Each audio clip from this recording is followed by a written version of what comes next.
Hey, Kayflan. Hey, Waf, what are we doing today? Today we're going to nerd out with one of the most important concepts in all of data science, the idea of grouping data together.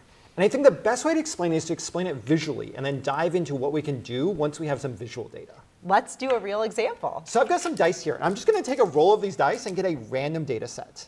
So here I've got a data set that I've got some dice that I'm just going to move over here randomly, and I have 7 observations here, I think. Ooh, yeah, and I see multiple different things that we can look at. We can look at the color of these dice. There's 2 different colors, black and yellow. And then we can also look at the numbers on them. I'm going to transcribe this into a data set. Perfect. So it seems like you mentioned 2 different columns. Yep, color, and we could just call them color and number, I think, for ease.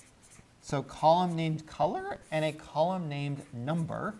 And it looks like there's 7 total observations. Yep, 7 total observations. So starting at index row 0, going all the way to 6. So 7 observations, index 0 through 6, done. And what was that first observation? We'll just do color and number, and I'll transcribe them as you read it out to me. Sounds good. So do you want me to put the colors together or we'll do it group randomly? them in a second. Okay, so first I have a yellow 4. And then just use Y for yellow. Perfect. And then I have a black 5. Black 5. I have a yellow 1.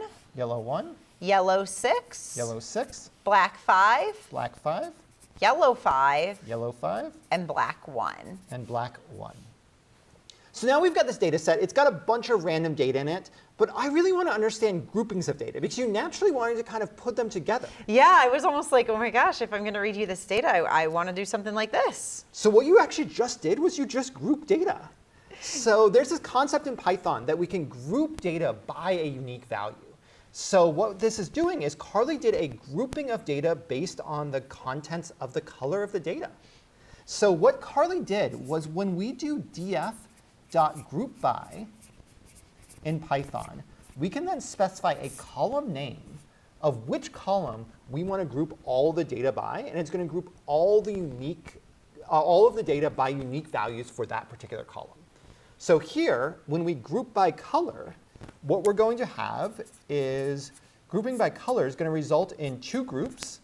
It's going to result in a group that has all the Y data and a group that has all the B data. So there'll be 2 total groups. That makes sense since there's 2 total colors. But we might also group by the other column in our data set. Which is number. So if we group by number, what are the unique groups if we group by number? Ooh, yeah. So it looks like we have 4 unique groups. We have 1, 4, 6, and 5. So we've got 4 unique groups, 1, 4, 5, and 6. So with this, now that we understand what the groups are, Python doesn't just make groups. They're going to aggregate data about the groups together. So we can transform this data frame into a new data frame that describes the groups.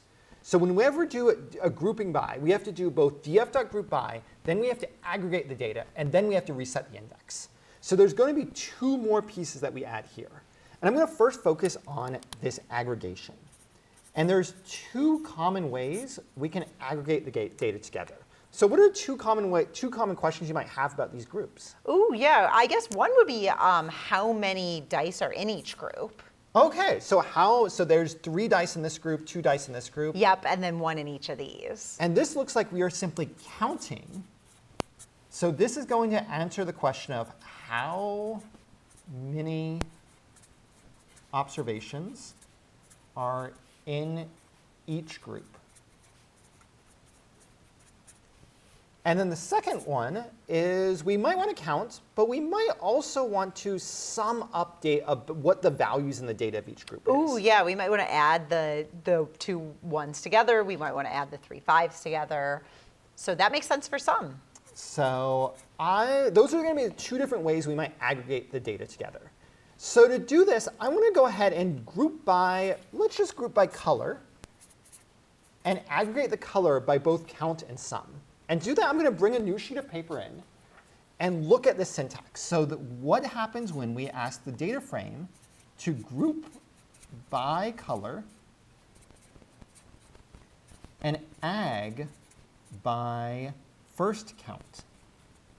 So the first thing I want to do is I want to do this group by color operation. So when we do this on a data frame, we're going to find the unique values for color. And we said there were 2 unique values. There was a group for Y which is going to contain this row right here, these two rows, and this row right here. And this is our Y group.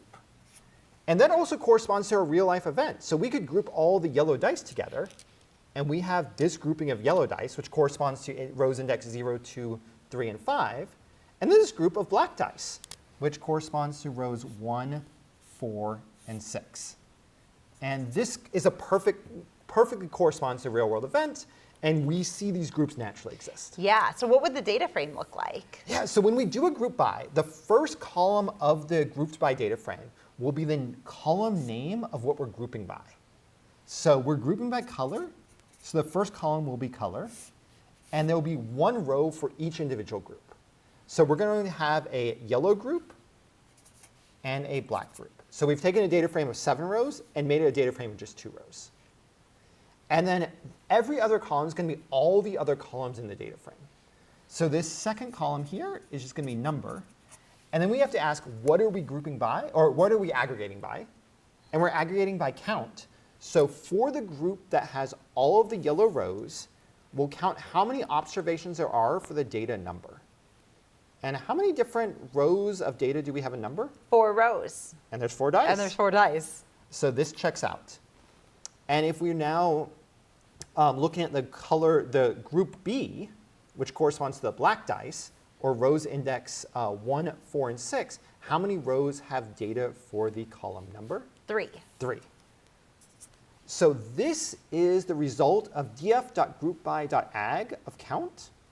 And then the last thing we want to do is we want to convert it back to a data frame that has the indexes that we're used to, with an index of 0 and 1 over here. And to do that, the last line of code we're going to add here is reset_index. And this will bring our indices back to 0 and 1 so we can reference them like we've normally referenced them. Perfect. So now it seems like we can do analysis on groups rather than just a whole data frame. Yep, and we grouped by count. And I want to go ahead and go through one more example with this dice to group by sum as well, to see exactly what happens. So bringing out a new sheet of paper, I'm going to use this exact same code, but the only thing I'm going to change, I'm going to group by, I'm going to still group by color, but then aggregate by sum. Does that make sense? Yeah, that makes sense. So let's see how the data frame changes. So here we're going to do df.groupby, still grouping by color, but now aggregating by sum.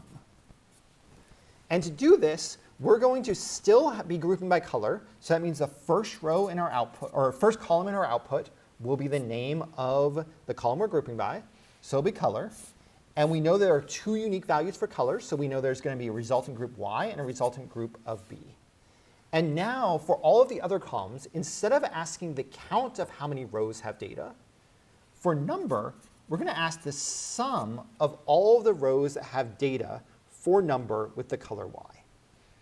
So to aggregate by the sum, I'm going to look at these rows that I've put a red box on, and it looks like a 4, a 1, a 6, and a 5.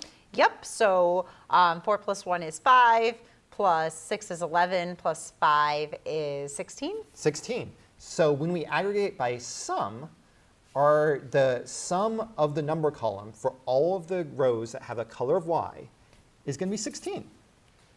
And then for the group B, what's the sum of the numbers on group B? Ooh, so we have 5 plus 5 plus 1, so 11. 11, and that corresponds with the data frame too, where we have 5 plus 5 plus 1. And do we still have to reset the index at the end? Yep, so right now this data frame won't have the index columns. We won't be able to uniquely further the rows. The index will actually be color itself, so we won't be able to do analysis on colors. So the reset index will make it easy to work with this data in the future as we expand upon this. So I'm going to go ahead and do reset index, and that's going to add the indexes 0 and 1 back here. So now we've got 2 different data frames where we aggregated by count and aggregating by sum. We've got the exact same data, but the different aggregations is going to result in the groups having different values. That looks great. And this was Group By.